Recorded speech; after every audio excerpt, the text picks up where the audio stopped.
Bonjour tout le monde, bienvenue à ce podcast du parcours initiatique des guerrières authentiques. Donc, si tu es là, j'imagine qu'il y a une partie de toi qui a cet archétype-là à l'intérieur qui existe et probablement que dans la vie, toi aussi, tu as le sentiment que tu as été un peu bousculé. Mon nom est Josée Vernier, je suis propriétaire du centre holistique L'Harmonie, entrepreneur spirituel à temps plein depuis maintenant 6 ans. Et ce que j'adore, c'est pouvoir partager ma passion avec les gens qui m'entourent, avec les curieux comme moi de développement personnel, de spiritualité. Alors, à travers ces entrevues inspirantes et parfois un peu troublantes, je vais recevoir des travailleurs de lumière, des gens qui œuvrent dans le domaine de la santé, dans les médecines alternatives, médecines complémentaires. Et ces hommes, ces femmes qui vont venir à notre rencontre, en toute humilité, vont venir nous partager leur expérience de vie, leur bagage, les différents, peut-être nuits noires de l'âme qu'ils ont vécues à travers leur parcours de transformation intérieure. Parce qu'au final, ce qui nous intéresse, c'est pas seulement qu'est-ce qui a fonctionné, mais c'est également à quel moment certaines personnes ont su se relever, mettre un genou à terre et aller trouver les ressources à l'intérieur d'eux-mêmes pour transformer puis transcender des blessures qui étaient là depuis longtemps. Alors j'espère sincèrement que ce podcast va être un espace inspirant où tu vas apprendre des trucs, des stratégies, peut-être même que tu vas apprendre à te découvrir toi-même en découvrant les gens qui vont venir se livrer ici au podcast. Alors je t'invite à partager celui-ci si le sujet t'intéresse, évidemment à mettre tes commentaires sous la vidéo et à faire en sorte de propager ce podcast-là autour de toi. Parce qu'avant d'apprendre là, à jouer avec les licornes, à danser avec les filles, là, puis à jaser avec les anges, ben il y a un processus à faire. C'est celui-là dont je te parle, c'est celui dont j'ai goût que les collaborateurs viennent te livrer. Alors je te dis à tout de suite, on se retrouve de l'autre côté.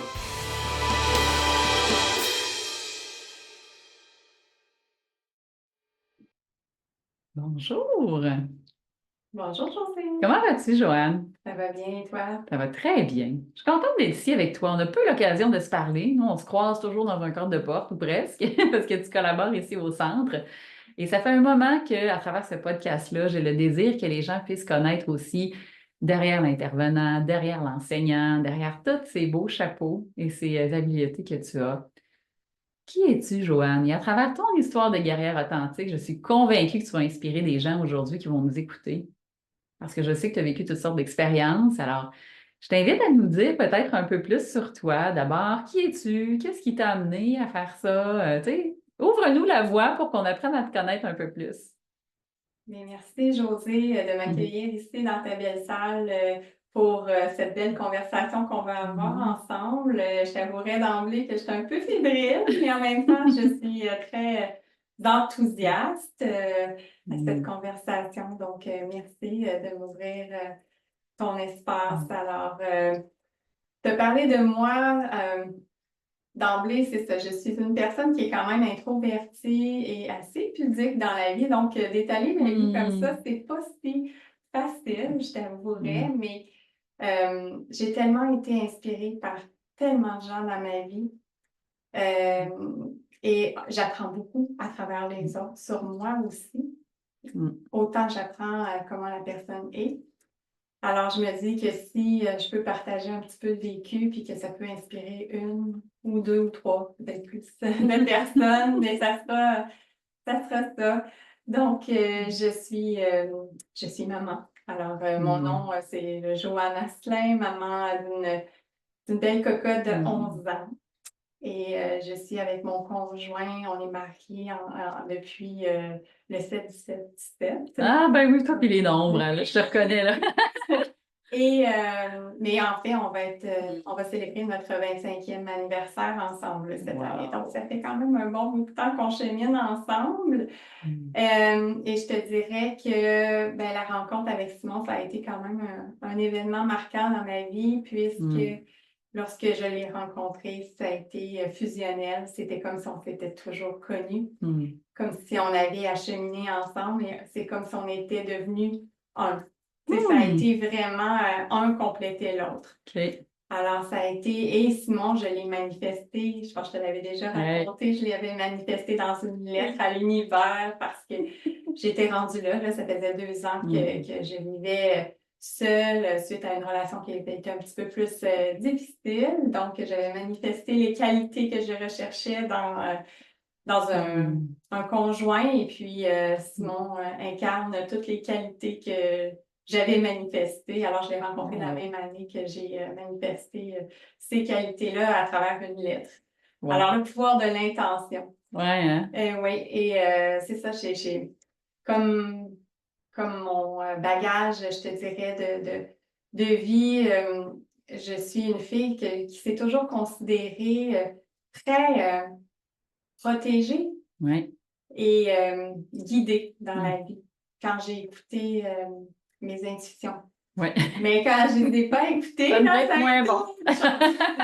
Mais j'ai toujours appris une leçon à travers tout ça, parce que je pense que c'est ça, la vie nous amène des épreuves, Mm. des défis de vie qui vont t'amener à prendre conscience d'un peu plus de qui tu es, mais il faut les savoir, les écouter, Ouais. ces messages-là. Puis c'est pas quand tu es dans le brouhaha d'un événement Mm. qui est malheureux que là, tu vois ces belles choses-là, là, Non. les cadeaux cachés que j'appelle. Mais c'est certain que tout est toujours une culmination de Ouais. choses pour t'amener vers ta conscience. Ouais. Alors, je pense que c'est ça. Puis, c'est ça. Donc, j'ai eu une enfance, somme toute heureuse, des parents aimants, beaucoup de valeurs, le respect, l'amour était très présent chez nous. Mes parents se sont toutefois divorcés lorsque j'étais adolescente. OK. Et, mais tu sais, ça s'est fait toujours dans le respect des choses, tu sais, avec le moins d'impact possible sur les enfants. J'ai une petite sœur aussi. Mais c'est sûr que, tu sais, il y a toujours tu sais, des effets négatifs Ouais, suite ouais. à une séparation, un divorce. Mais c'est ça, je pense qu'ils ont fait de leur mieux dans les circonstances, puis c'est ça, mes parents ils se sont aimés beaucoup, mais à un moment donné, l'un était complètement différent de l'autre. Ouais. Ma mère était très spirituelle, mon père était plus cartésien. Alors, c'est sûr qu'à un moment donné, quand tu n'as pas de projet commun, Ouais. ça Des fois, se... l'amour, ça suffit pas, hein. Non. Un couple, les gens pensent que c'est suffisant, mais ça prend plus que ça pour nourrir l'entité du couple, que Oui, juste l'amour. exactement. Alors, c'est ça, ils Mm. ont pris les chemins différents. Puis, c'est ça, ben, comme je te disais, ma mère est très spirituelle. Alors, j'ai Mhm. baigné là-dedans très tôt, Ouais. dans la spiritualité. D'ailleurs, un des livres qui Mhm. a été marquant pour moi, ça a été, ma mère me l'avait fait lire, je pense que j'avais 11 12 ans. C'est le plus grand miracle du monde, Doug Mandino. Mm. Un magnifique ouvrage. Alors, j'ai lu très tôt des enseignements de spiritualité. Fait que ça m'a donné beaucoup d'ancrage dans ma vie Ouais. et beaucoup de foi en Ouais. quelque chose de plus grand Mm. et qu'on était guidé. Alors, et ça m'a aidé durant l'adolescence, entre autres, parce que j'étais quand même, comment je pourrais dire, j'avais une belle adolescence. J'avais Ouais. des bonnes amies. Mm. Je fréquentais un petit ami, tu sais, notre Ouais, ouais. notre Ah, ouais. premier amoureux et tout ça. Fait que tu sais, tout allait quand même bien. Mais c'est ça, j'ai quand même eu un peu d'intimidation parce que justement, je sortais avec un gars qui était un petit peu convoité ou populaire. J'espère qu'il peut pas. Mais tu sais, la jalousie et tout ça. Ouais.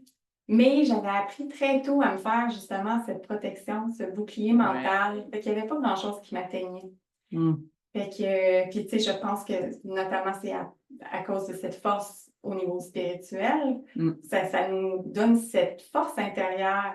Mais c'est ça.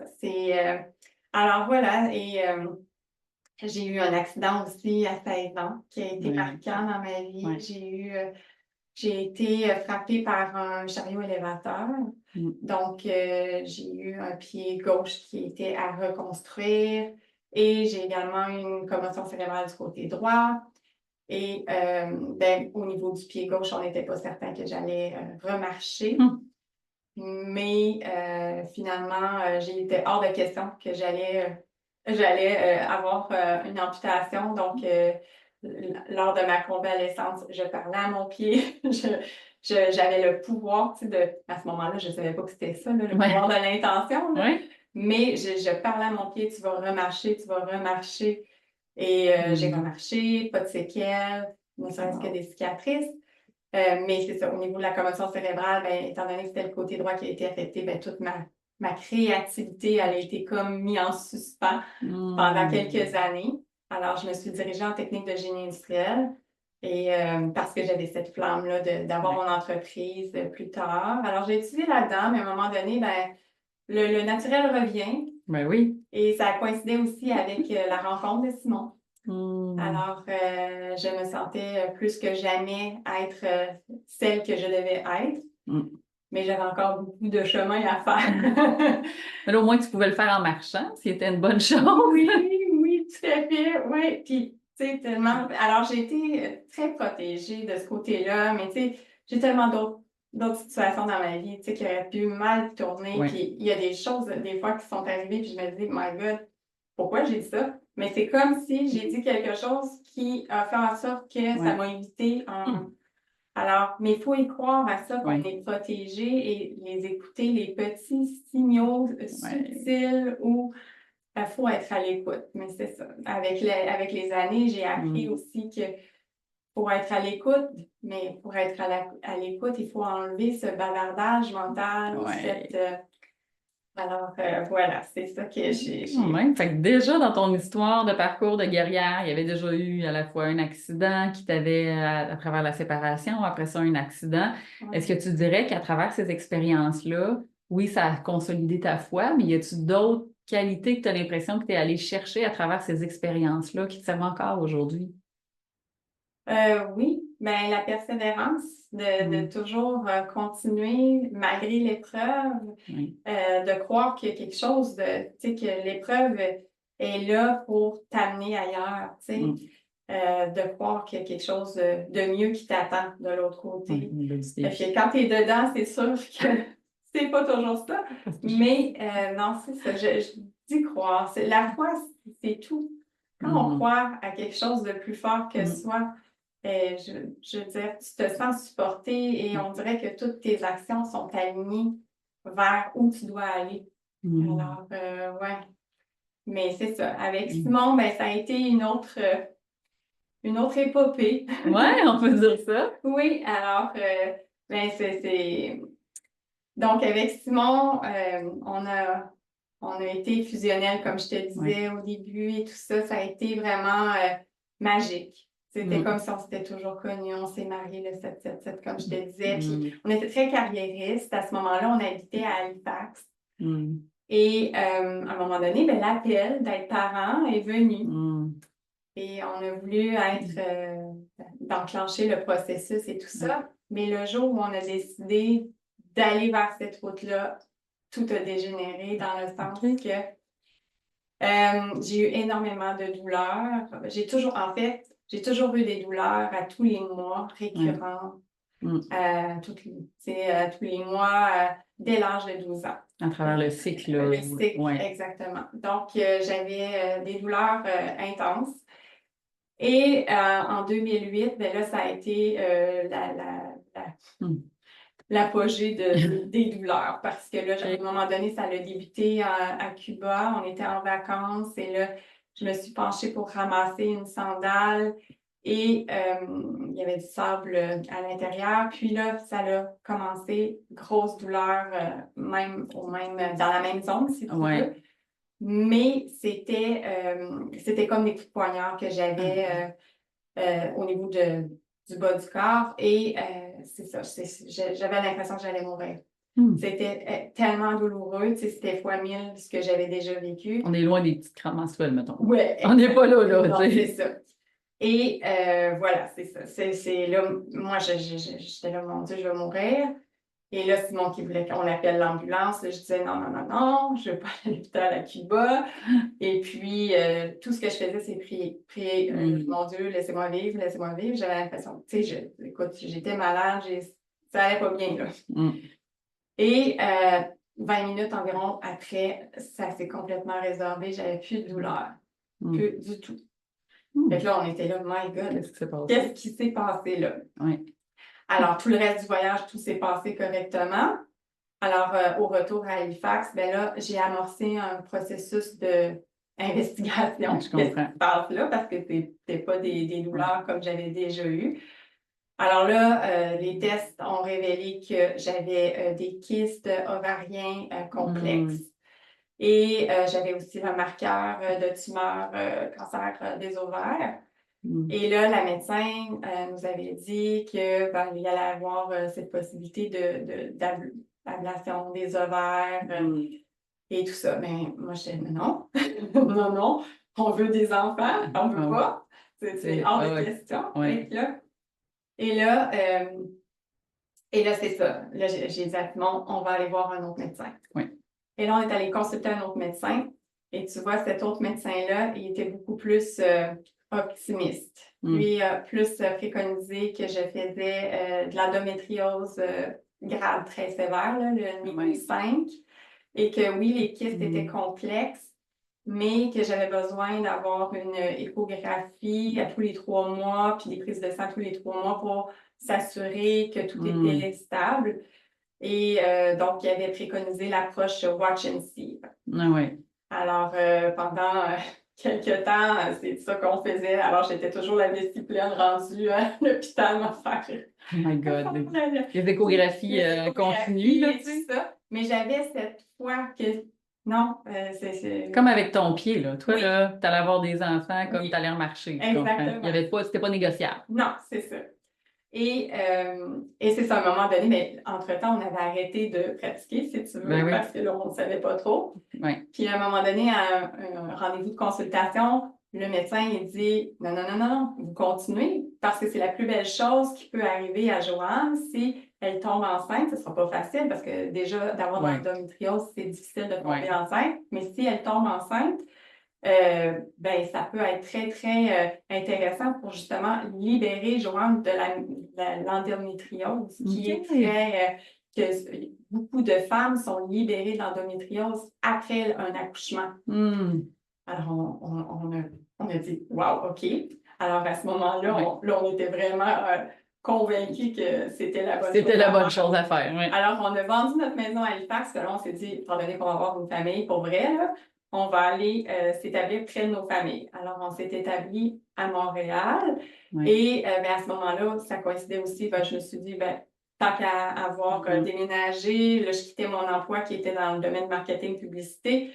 Et là, je me suis dit, je vais juste partir la même chose, mais à Montréal, mais avec ma saveur, une entreprise à toi, dans le fond. Oui, exactement, avec une approche éco-responsable et tout ça. OK. Et Simon, lui, avait été relocalisé avec son employeur. Alors, on a habité sur la rive sud de Montréal pendant 9 ans. Et là, c'est là qu'on a pratiqué. On a pratiqué et je n'avais pas de difficulté à tomber enceinte, Josée. C'était quand même facile, mais j'avais de la difficulté à aller garder les bébés. Là. J'ai fait 4 fausses couches. Oh, quand même. Donc, la 4e fausse couche, elle a été difficile parce qu'on était beaucoup plus avancé dans le terme. On avait vu le petit cœur battre. Et on sait, la science ne peut pas expliquer pourquoi le cœur bat, mais on sait que c'est l'âme qui arrive dans le fœtus. Alors, c'est sûr que la 4e fausse couche, vu qu'on était plus avancé dans le terme, on était à 17 semaines ou presque 17 semaines. C'est sûr. Puis le contexte, comment j'ai perdu le bébé, tout ça, c'est sûr que ça nous a... Puis j'ai eu des complications. C'est sûr que ça nous a affecté grandement. Et ça a été aussi la fausse couche qui nous a dit, c'est peut-être juste pas pour nous. La parentalité, en tout cas avec un enfant naturel. Alors, on s'est dit... ça a été difficile à absorber, mais à un moment donné, on a accepté la situation. Puis on s'est dit, écoute, on est heureux, c'est tout. On était un peu résigné à cette situation-là. Exactement. Puis, au mois de décembre 2012, écoute, je n'étais pas régulière en plus. J'avais un cycle qui était... Mais là, c'est l'endométriose, ça, c'était-tu mieux ou pas plus? Non, c'était pas mieux. C'était pas mieux, J'avais mes rendez-vous aux 3 mois. Ah, OK, ça s'était pas rétabli. OK. Non, l'endométriose n'était pas réglée. Okay. J'avais encore mes petits coups de poignard à l'occasion. Ces coups de poignard, c'est... une façon de décrire la douleur. Mais c'est ça. Et puis, à un moment donné, là, en décembre 2012, j'ai dit, Simon, je pense que je suis enceinte. J'ai dit, je le sens. Fait que, puis, tu sais, je n'étais pas régulière, fait que c'est difficile de jauger calculer. ça comme ça. Fait que je fais un test, puis j'étais enceinte. Puis pourtant, on faisait attention, là, tu sais, mais Ouais. j'étais enceinte. Et là, on n'était pas en joie. Tu sais, on n'était pas tant en joie. On était contents, mais on était, ouais, tu sais, où on va se rendre dans cette histoire-là, tu sais. Ouais. Mais j'ai fait une chose différente cette fois-là. J'ai appelé le CHU Sainte-Justine. OK. Là, j'ai demandé d'être suivie en grossesse à risque.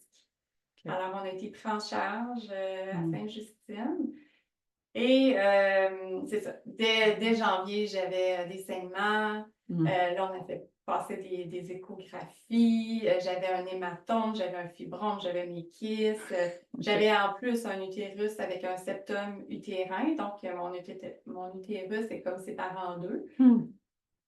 Alors, je me disais, oh là là, ouais, c'est pas évident quand même, tu sais, pour un petit bébé de s'ancrer là-dedans.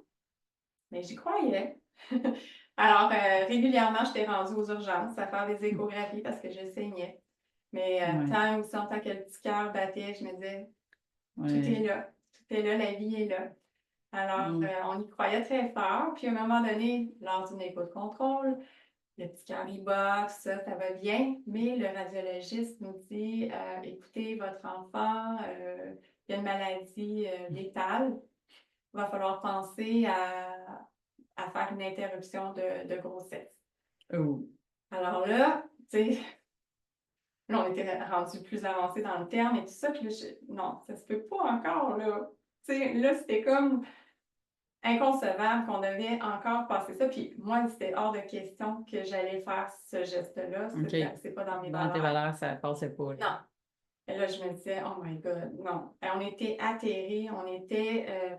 J'imagine le choc, là. Oui. Après avoir eu toutes les autres expériences. Oui, puis là, on était rendu plus loin. Et là, on se disait, qu'est-ce qu'on a à apprendre de tout ça?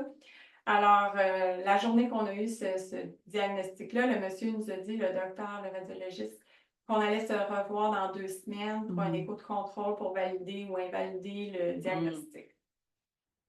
Alors, moi, arrivée chez moi, pleure ma vie. Je comprends. Et là, je me dis, non, là, j'implore ma grand-mère, j'implore mes guides, puis Dieu et la colonie. Oui, toute l'équipe, là, toute l'équipe est calée. Je demande si l'enfant est pour naître avec une configuration létale, bien, c'était l'ostéogenèse imparfaite, donc la maladie des os de verre. Donc, à la naissance, l'enfant se serait fracassé, là, c'est invivable.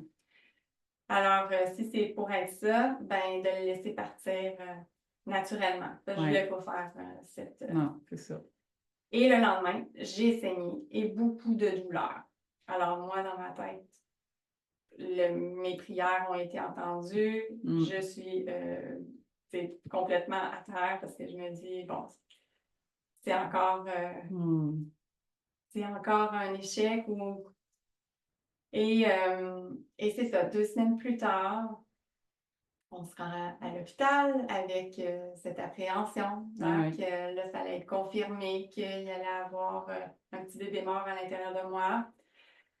Et, mais non, c'était une autre radiologiste, j'en parle, j'ai des gros frissons. Je comprends.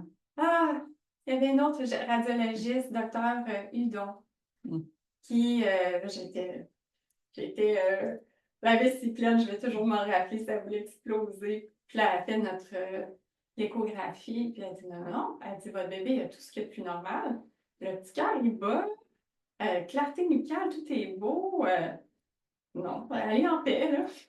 Ouais. Oh my God! Là, mon conjoint, il comprenait. Il dit, ben là, c'est parce qu'on s'est fait dire il y a 2 semaines. Elle dit, non, non, non. Elle dit, tout est beau et vous pouvez vivre la grossesse normalement. À partir de ça. Et en plus, l'hématome n'était plus là. Ah! Donc, le lendemain que j'ai fait mes prières, l'hématome est parti. OK, fait que c'est ça qui est parti finalement. Puis, quand un hématome, lorsqu'il s'en va, ben, il peut toujours emporter le placenta et le liquide amniotique avec lui. Alors, il y a toujours un risque de fausse couche. Mais là, l'hématome était parti et le petit bébé était toujours là. Ma petite cocotte. À partir de ce moment-là, je savais qu'on allait être parents. Et ça avait été la plus belle grossesse qui soit. Je n'ai plus Mm. eu à aller à l'urgence. Fini les saignements, puis les Fini. inquiétudes, puis... Fini. Ça a été... Écoute, j'écoutais de la musique Mm. classique, j'écoutais de la musique zen, j'étais en joie, c'était extraordinaire, la grossesse. Tu devais parler tous les jours. Tout le temps, mon petit bébé, je faisais des petites méditations. C'était incroyable. Ouais, puis c'est ça. Donc, mais là, étant donné les conditions et tout ça, j'ai accouché prématurément à 35 semaines. OK. Alors, je suis arrivée en ambulance à CHU Sainte-Justine et on m'a pris en charge. J'ai eu 3 déclenchements. Mm.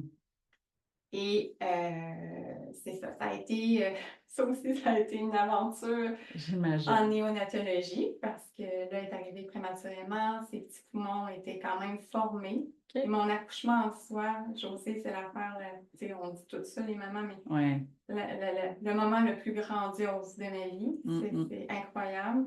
Il y en a qui l'ont vécu comme un calvaire. Donc là, il faudrait voir.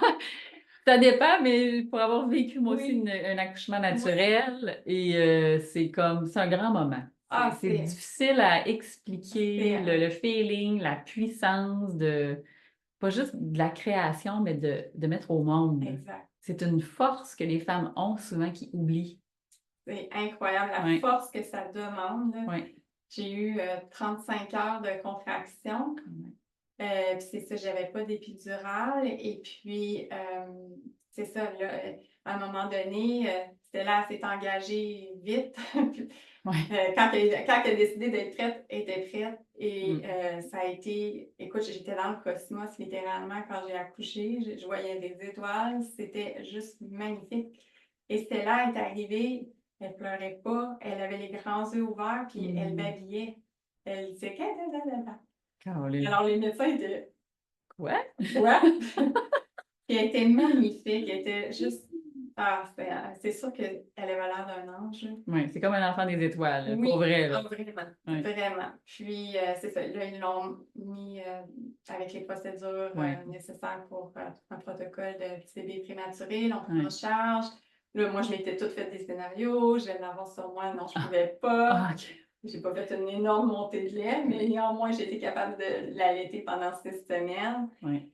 Et c'est ça. En néonatologie, ça s'est super bien passé, quoique. Le 15 juillet, écoute, il faut que je te raconte ça juste. C'est moi et les nombres. Oui, je sais bien qu'il y a quelque chose dans les chiffres. Si tu en parles, ça veut dire qu'il y a quelque chose là à découvrir. Écoute. Le 15 juillet, parce qu'à chaque matin, on allait voir notre petite cocotte. On dormait à l'hôpital et elle était dans une autre salle en néonatologie. Et il y avait un protocole et tout ça. Et chaque matin, on allait la voir. Puis là, le 15 juillet, on s'en va pour aller la voir. Et puis là, on se dit, ah, OK. Tu sais, le petit stress là, que tu vis quand tu vois ton petit bébé dans son incubateur. Mais finalement, elle était juste changée de chambre. Là, l'infirmière, elle a dit qu'elle était au bout du couloir. Alors, on s'en va là, au bout du couloir. Et là, on arrive devant la porte. C'est écrit 16 sur le chiffre de porte. Là, je dis à Simon, je dis, non. Il faut changer, c'était notre chambre, là. J'ai dit, voyons, donc, qu'est-ce qu'il y a? Ben, c'est le chiffre 16. Parce que, en tout cas, j'ai un passé avec des petites situations, des événements qui se sont passés. Fait que, tu sais, on associe, hein? Oui. On associe, puis là, moi, j'ai associé que le 16, c'était pas toujours heureux. En tout cas, finalement, il restait dans la chambre, j'ai acquiescé avec Simon, que c'est correct, là. Et on passe la journée avec, donne le petit bain, tout ça. Puis le lendemain matin, moi, j'étais entrepreneur, j'avais mon entreprise, mais c'est ça, quand tu accouches prématurément, tu n'as pas nécessairement ton plan de match tout défini. Tu t'en vas accoucher et je travaillais pendant que j'avais des contractions, tu sais, j'avais pas fini mes dossiers et tout ça. Oh my God! C'était un peu intense, oui, comme arrivé, là. C'était cocasse. Entre les contractions, je travaillais. Puis là, ben c'est ça, le 16, il y avait un événement chez un de mes clients, puis il fallait absolument faire une livraison. Fait que là, Simon, le matin, très tôt, il était parti à Montréal faire la livraison. Et là, on est rendu le 16 juillet. Et là, le téléphone sonne dans la chambre. Là, je savais. J'ai dit non, il y a quelque chose. Je réponds. Là, c'était la néonatologie qui m'appelait pour dire que Stella, elle n'allait pas bien. Elle était transférée aux soins intensifs. Alors, là, c'est comme un film. Ouais. Tu marches au ralenti, mais tu cours. Ouais, c'est ça. J'ai l'impression que tout le monde est en train de s'arrêter encore parce que tous les scénarios catastrophes s'enlignent dans ta tête, là. Incroyable. Puis là, je m'en allais vers ma fille. Entre-temps, j'appelle Simon, tout ça. Puis là, j'arrive en néonatologie. Les infirmiers, infirmières, ils parlent pas. Ils me regardent. Ils ont de la difficulté à parler. Tu vois qu'ils sont affectés. Moi, je vois ma fille qui est bleutée, qui est flasque, qui n'a plus de son tonus. Je me disais, mon Dieu, mais qu'est-ce qui se passe? Qu'est-ce qui se passe? Et là, il y a un infirmier qui a réussi à parler puis à dire écoutez, on ne sait pas ce que Stella a. Elle a du sang dans ses selles. On la transfère aux soins intensifs. On va lui faire un traitement antibiotique et on va espérer que ça aille bien. Oups! Oui. Alors c'est ça. Ils l'ont amené là, ils ont donné les bons soins. Et là, moi, j'ai prié encore. La prière, hein, qui Oui. revient à chaque fois. Ah, j'ai prié, là, j'ai dit non, non, non, non, non, non. Là, j'ai dit, ma fille, il faut qu'elle vive. J'ai fait un pacte avec Dieu. J'ai dit, là, laissez-la vivre. Puis là, je voulais qu'elle soit en santé et tout ça. Et écoute, à la fin de la journée, elle allait mieux. Elle avait repris sa couleur rosée. Ses selles étaient redevenues, son transit était revenu normal. Alors, c'est ça. Ça a été... Encore une frousse? Une grosse frousse. Une grosse frousse. Et c'est ça. Donc, cette fois-là, de faire confiance malgré l'adversité. Mais c'est ça. Ça a été. Puis là, maintenant, tu sais, elle a 11 ans. Elle va avoir 11 ans bientôt. Puis, écoute, c'est une fille en pleine santé. Elle est magnifique. Elle est une vieille âme. Moi, je dirais que Oui, c'est elle a une une vieille âme. sagesse déjà. Puis elle est combattante, elle a une grande force intérieure. Tu sais, elle a un début de vie, on s'entend, qui n'était pas difficile. Pas facile. Simple, c'était pas des plus facilités, je l'accorde. C'est ça. Donc, elle est très forte mentalement, très forte intérieurement. Elle m'apprend beaucoup. J'imagine que tu es une grande maîtresse pour être arrivée dans des conditions comme ça. Oui, elle m'apprend beaucoup. J'ai beaucoup de gratitude, beaucoup de gratitude. Puis je suis très, très reconnaissante d'avoir cette chance-là d'être une maman. Je crois que c'est le plus beau cadeau qu'on ne pouvait pas m'offrir dans cette vie-ci. D'être une maman, j'en ai juste une, mais c'est parfait. Ouais, c'est parfait. Ça comble et encore. Stella, elle est née avec une douance, l'oreille absolue. Wow. Puis ça vient aussi avec cette couche de hypersensibilité.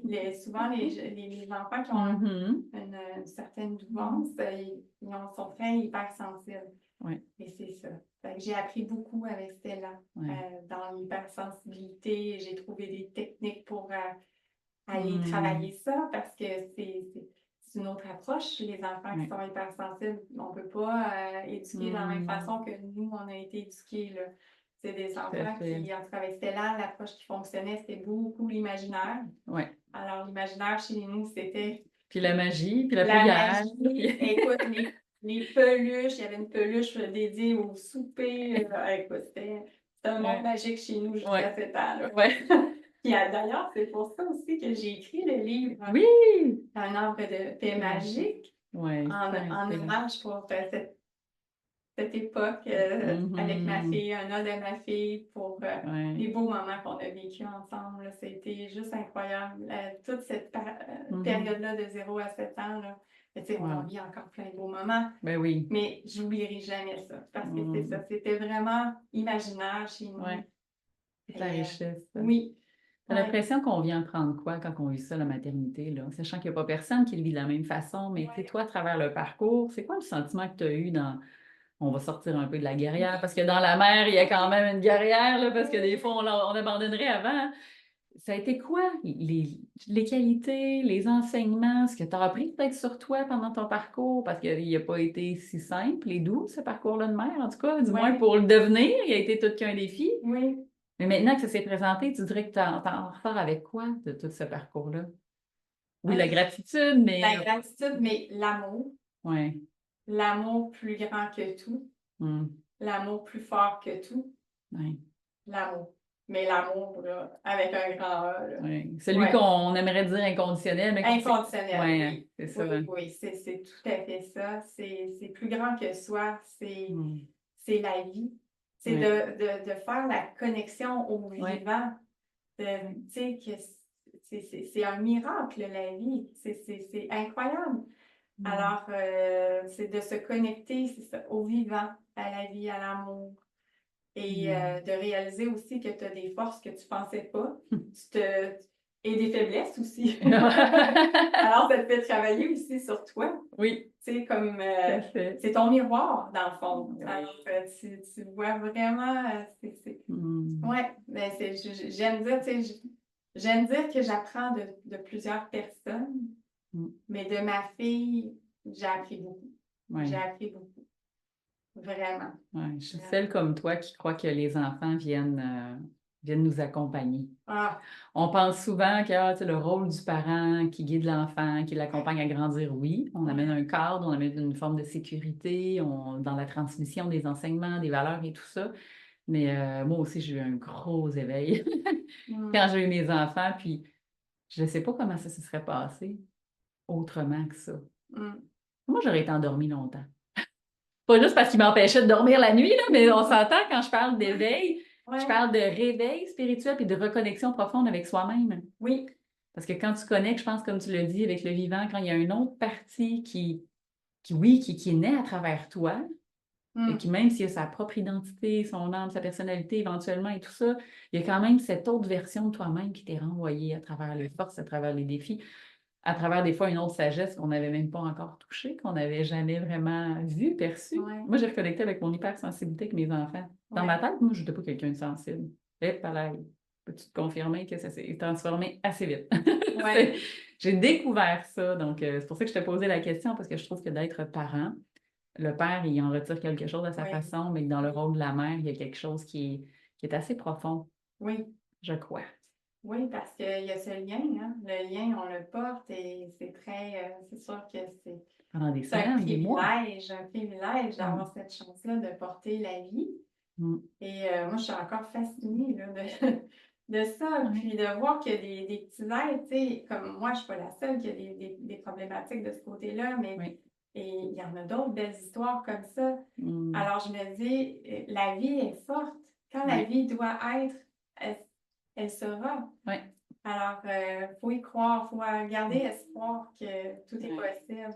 C'est un beau message d'espoir parce qu'il y en a peut-être qui vont écouter justement aujourd'hui, qui ont eu des défis ou qui en ont actuellement au niveau de la conception puis de la grossesse. Puis je sais qu'il y en a qui n'ont pas pu en avoir, peut-être qui nous écoutent. Puis ça devient peut-être aussi une forme de deuil ou d'acceptation de peut-être pas incarner ce rôle dans la maternité de cette façon-là, parce qu'il y a plein de façons d'être dans l'archétype de la mère. Exact. Il y a plein de façons, mais c'est sûr que de porter la vie, c'est quand même quelque chose de grand. Ah oui. Une grande réalisation, hein? Vraiment. C'est probablement les plus gros projets qui vont avoir été créés. Oui, vraiment. Vraiment. Alors, En tant qu'entrepreneur, on en a créé des projets, toi et moi aussi, puis on n'a pas fini d'en créer puis d'en bâtir, mais ces projets de vie-là sont assez extraordinaires. oui, tout à fait. Mm. Oui, mais c'est ça, c'est tellement merveilleux. Et de voir évoluer son enfant, de l'accompagner dans ses défis, comme ses belles réalisations. C'est juste incroyable. Alors, c'est d'être ce parent bienveillant à ses côtés. Et c'est comme ça, en tout cas, qu'on éduque notre petite cocotte. Et j'ai la chance d'avoir Simon, qui est un papa extraordinaire avec Stella aussi. Donc, Es-tu dans cette même ouverture spirituelle que toi, quand même? Y a-tu cette. il commence, je te dirais. Il est plus cartésien. Mais ça il est curieux, c'est Il est correct. curieux. Il est Mais curieux. c'est que Simon, il est déjà spirituel. Ah. C'est une vieille âme. Simon, c'est quelqu'un de. Il est extraordinaire. Vraiment, il a toutes les qualités, très peu de défauts. C'est normal, tu l'avais commandé que ta liste. Il faudrait que tu nous donnes ta recette de commande, hein, sachant qu'on n'a pas tous les mêmes besoins. Mais je fais souvent ça avec mes clientes qui cherchent l'amour idéal. Ouais. De faire une demande claire puis une liste, ça c'est important. Écoute, je ne sais pas si c'était une coïncidence, mais à un moment donné, trop de coïncidences, des fois. On peut se questionner. Oui, On c'est peut se ça. questionner. Mais moi, j'adore ton idée de la manifestation puis du Oui, pouvoir de création parce que je suis de cet avis oui, que quand on a une intention qui est vraiment liée avec le cœur, on oui, s'entend parce que c'est ouais, facile d'intentionner des choses oui, avec le mental, mais on n'est pas à oui, bonne place. Mais quand il y a une intention qui vient du cœur, oui, c'est d'abord le fil conducteur pour la création et la réalisation quand on veut oui, manifester quelque chose. exact. L'alignement dans le Oui, cœur. tout part du cœur. Tout Mm. part du cœur. Puis lorsqu'on laisse le cœur parler, puis comme tu dis, qu'on évite d'aller dans le mental, Mm. euh, ça peut pas. En tout cas, peut-être que ça va se manifester autrement dans la Mm. vie que qu'est-ce que tu demandes, Ouais, mais certainement qu'il y a quelque chose qui va aller s'aligner avec ce que tu recherches et ce c'est que ça. tu demandes. Parce que c'est ça, on projette à partir du cœur. Et si on est à l'écoute des signaux de la vie, Mm. bien souvent, ça va nous amener où on doit aller pour aller justement manifester ce qu'on veut Tout à créer fait. dans la C'est matière. vraiment génial. Fait Alors, que tout ce beau parcours-là, ce voyage que tu as eu, son chemin de vie, t'a amené à un moment donné, oui, comme entrepreneur aussi, mais choisir de te rediriger, de plonger encore plus profondément dans la spiritualité, oui, dans le Reiki, dans le oui. yoga. J'aimerais ça que tu nous ouvres un peu sur comment tu arrives à combiner, toi, dans ton approche en yoga Kundalini versus avec toute la foi, la spiritualité que tu as déjà. Comment tu Ouais. amènes ça? Comment tu accompagnes puis tu guides les gens dans tes sessions de groupe ici? Euh, je les amène à faire une introspection beaucoup. OK? Parce que pour moi, c'est un moment sacré. Mm. Parce qu'on ne prend pas le temps. Mm. On est dans notre quotidien. On est sur les réseaux sociaux. On est à la recherche de validation, de Extérieur. extérieure. Et on ne se regarde plus. Hmm. On ne prend plus contact avec sa propre essence. Ouais. Et ce moment-là, durant mes cours de yoga, entre autres, ben, pour moi, c'est sacré de prendre ce temps de faire cette introspection. Donc, souvent, je vais aborder un petit sujet qui est en lien avec Ouais. le cours, avec le kriya. Moi, c'est le yoga Kundalini qui a Ouais. été amené dans mon chemin de vie par, encore une fois, l'intuition, la guidance. Et je suis très à l'écoute de ces messages de la vie parce que Ouais. je sais que lorsque j'ai une intuition, je sais que c'est quelque chose qui est important d'aller À écouter puis explorer. à suivre, oui, ça, c'est sûr. Parce que des fois qu'on n'écoute pas, des fois ça Ça nous fait. amène ailleurs, Ouais. mais c'est ça, comme le vice caché qui m'a amené sur Ouais. cette route-là du Reiki, le vice caché que j'ai eu, qu'on a eu dans notre maison, qu'on a acheté, qu'on avait fait inspecter à fond, là. Et, mais malgré tout, on a fait face à cette adversité qui a été quand même assez difficile à vivre pendant 2 ans et demi. Ouais. Mais tu vois, ça m'a amené sur le chemin du Reiki et du Yoga Kundalini. Et si j'avais pas eu cette adversité-là, ben j'aurais pas eu peut-être Cette guidance-là. cette guidance-là. Ouais. Parce que là, je l'ai demandé, là. J'étais à bout, là. Il n'y a pas de hasard. Il n'y a plus de Rien hasard. Et c'est ça qui est apparu dans ma vie et j'ai suivi ce chemin-là. Et j'ai suivi ce chemin-là et puis et j'en remercie maintenant. Je remercie cet événement malheureux qui est arrivé. Oui. Mais maintenant, avec le recul, en rétrospective, je me dis, OK, sinon je ne serais jamais allée dans cette... Ou peut-être que oui, mais peut-être pas maintenant. Tu sais, C'est ça. Alors, voilà. Et c'est le plus beau cadeau aussi qui pouvait m'arriver parce que j'ai tellement cheminé dans les dernières années. C'est incroyable. Tu dirais que ça t'a apporté quoi, cette médecine-là, du Reiki puis du yoga Kundalini? Qu'est-ce que toi, profondément, ça t'a amené personnellement? Tu sais, pour les gens peut-être qui ne savent pas trop ce que c'est, qui se demandent si ça serait un outil pour eux. Mais la guérison. Ah. C'est la guérison. Oui. La guérison. Et, tu sais, peu importe, tu sais, je considère que j'ai été guidée dans ma vie puis que j'ai eu un beau parcours, mais parsemé d'épreuves. Mais j'avais quand même des blessures à soigner. Puis, c'est ça. Donc, de passer par ce cheminement de guérison, le Reiki, c'est très bon pour aller rééquilibrer tous nos centres énergétiques. Ben oui, c'est la base de C'est tout. la base. On l'apprend pas à l'école classique, ça, hein? Puis souvent, tu as des douleurs physiques, mais ça se peut très bien que ça s'est déjà manifesté dans les couches éthérées avant. Donc, il faut aller travailler l'énergétique. Et quand l'énergétique va bien, ben, le corps physique souvent il va mieux va aussi. mieux. Alors, j'ai d'abord amorcé le cheminement avec le Reiki. Ensuite, c'est allé vers le yoga Kundalini. Et puis, le yoga Kundalini, lui, ce que ça m'a apporté, c'est au-delà de cette continuité de guérison, ça m'a amené cette connexion avec mon essence et ma conscience. Le retour à soi. Oui, qui je suis, moi, Joanna Asselin, qu'est-ce qui me fait vibrer dans la vie. À l'extérieur de tous les moules, là, de tous les corps, des masques. Puis... T'enlèves des masques, puis tu ne vis plus pour le regard des autres. Ça, c'est une grosse étape. Wow. Ouais. Parce qu'avant, tu sais, j'avais peur peut-être de déplaire. Tu sais, moi, je suis la petite fille qui veut jamais déplaire. Mais là, je me dis, écoute, moi, je suis la personne que je suis. Si la personne n'aime pas qui je suis, parce qu'on n'aime pas tout le monde, évidemment. Mais tant pis. Mais tant pis, c'est ça, chacun son chemin, chacun son cheminement. Puis j'ai appris aussi justement à respecter le cheminement de chaque individu. On n'est pas tous à la même place. C'est tellement vrai. Puis, tu sais, de ne pas juger, ben, en fait, le gros point qui est arrivé dans ma vie aussi, c'est quand j'ai pardonné aux anciens propriétaires de la maison, les problèmes qu'on avait eus, le vice caché qui était quand même important, la structure et tout ça. Mais quand j'ai pardonné aux anciens propriétaires et que j'ai reçu cette dose d'amour, de chaleur au niveau ici du chakra du cœur, et là, je me suis dit, wow, il y a quelque chose là. Alors, c'est beaucoup par l'expérience que j'ai vécue avec le yoga Kundalini. C'est beaucoup ça. Donc, c'est le cheminement par l'expérience. Tu sais, on a beau lire plein de choses dans les livres. Là, tu l'intègres comme dans tes corps. Là. Et tu le vis. Tu fais des méditations, puis là, tu pars dans ta conscience, tu pars vraiment... Alors, c'est ça. Et c'est de prendre ce temps pour soi. Alors, ça va vraiment au cœur de son être. Et tout prend sens. Et là, tu te rends compte que tout est interconnecté, que tout... alors, c'est... Fait que là, tu comprends encore mieux pourquoi il y avait déjà toute cette magie-là. C'est que ça existait. Ben oui, exactement.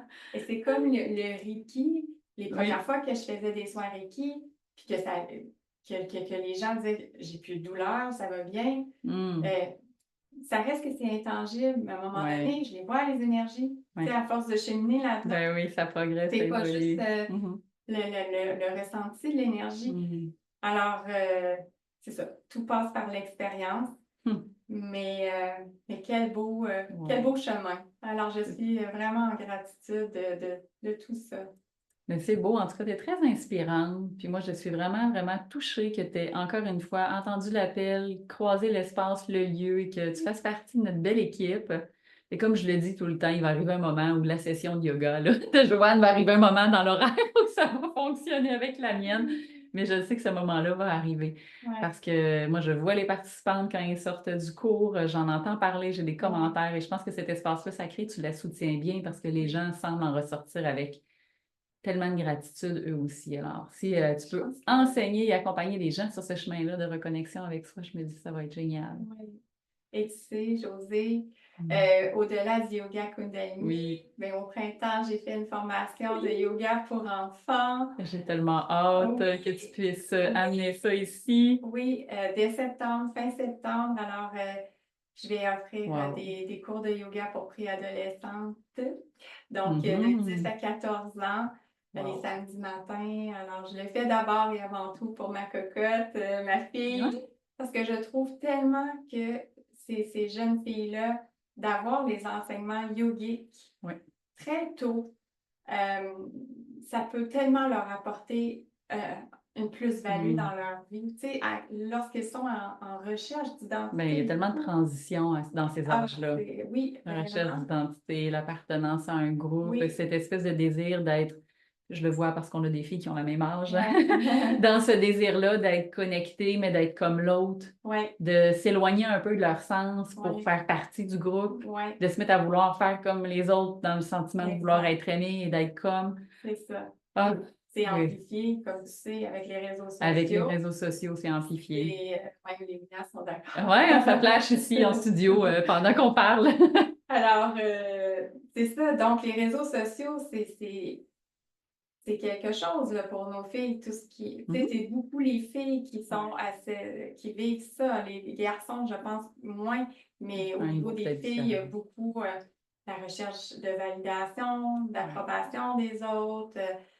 Mais le regard extérieur, Exactement. hein, les relookings, Les filtres. les filtres, tous les trucs de make-up, hein, c'est Ouais. tellement populaire. Il y en a beaucoup, beaucoup ces Ouais. temps-ci. C'est Ouais. une autre façon de prendre soin de soi, mais encore une fois, à travers des éléments extérieurs, en fait. C'est ça. Exactement. Alors, si on peut accompagner, comme tu le dis si bien, ces adolescentes-là aussi à Oui. bâtir ça solidement, ancrer l'amour de soi avant le Exactement. regard Parce que extérieur. quand tu as Wow. ton amour de soi fort, tu Hmm. n'as plus besoin, tu n'es plus à la recherche de likes, tu n'es plus à la recherche de Hmm. validation des autres. Non. Tu sais ce que tu vaux, tu Voilà la sais valeur. qui tu es. Oui. Tout est là. La Tout est là, richesse. mais tu sais, les jeunes filles, ben, tu sais, en fait, c'est un problème de Oui, société oui, pour elles. ouais, ouais, non, c'est ça. On pourra en parler longtemps, on n'ira pas plus loin sur le sujet, mais oui, il y a quelque chose là, à Ah oui, revenir à l'essentiel. ah Je suis oui, d'accord avec vraiment. toi. Et dans le mot essentiel, il y a le mot essence. Oui, Donc, je pense que on en est là. ouais, vraiment. Et ça va prendre à la fois ben, des gens comme toi, comme d'autres intervenants qui travaillent dans ce domaine-là et qui ont à cœur, en fait, Hum. qui ont à Le cœur. futur de nos enfants, la prochaine génération. Oui. Puis il faut Mhm. s'y attarder parce qu'avec l'intelligence artificielle, tu sais, Ça va loin, ça ça va. va loin, là. Ah oui. C'est facile de se déconnecter de soi, là. Et tellement, on peut tellement être connecté ailleurs si tu savais maintenant. Exact, Revenons à l'essentiel, se exact. connecter à soi. C'est ça, parce que l'humain est tellement beau Mm. et c'est le plus bel instrument que nous avons. On a Ouais, tellement de potentialités, les humains. ouais. Mais c'est ça, on nous fait Mm. croire qu'on est rendu dépassé, le AI va Ouais, prendre, ouais, tu sais. ouais. Alors, Voilà. revenons à soi. Revenons à l'être divin en soi. J'adore ça. Génial. Ouais, Merci, Joanne. Merci mais d'avoir ça pris le fait temps. plaisir. Merci encore pour ton ouverture. Merci de t'être livrée aujourd'hui parce que je sais qu'à travers ces défis-là, tu en parles peut-être avec plus de calme, mais que ça a été une période assez difficile pour cette guerrière en toi, le parcours de mère. Bien Ouais. heureuse que la vie t'ait libérée de ce karma, si je peux dire, Oui. en lien avec la grossesse et la maternité. Oui. Merci à toi, Ça fait José. C'est plaisir. toujours agréable Hmm, d'échanger avec toi. c'est un plaisir. Merci. Bye tout le monde. Encore merci d'être là puis continuer à nous suivre. J'espère que ce podcast va t'avoir inspiré, va t'avoir apporté aussi de l'espoir puis du réconfort parce qu'on va arrêter de se mentir. Un parcours puis le chemin d'évolution, c'est pas toujours simple. Donc, si toi-même tu es dans cette quête-là d'éveil spirituel puis que tu fais du travail sur toi présentement et que tu aimerais connecter et peut-être même contacter directement un de mes invités pour en savoir plus sur ces différentes approches de soins, sur ces services, alors je vais t'inviter à prendre les liens en commentaire et pouvoir contacter directement la personne. Tu aimerais peut-être aborder un thème, il y a un sujet qui te passionne, il y a quelque chose que tu aimerais toi-même peut-être partager dans ton histoire de vie, dans le domaine de la santé ou du développement personnel et spirituel. Alors, je t'invite à m'écrire info@harmoniestoi.ca. Ça va me faire plaisir de te rencontrer.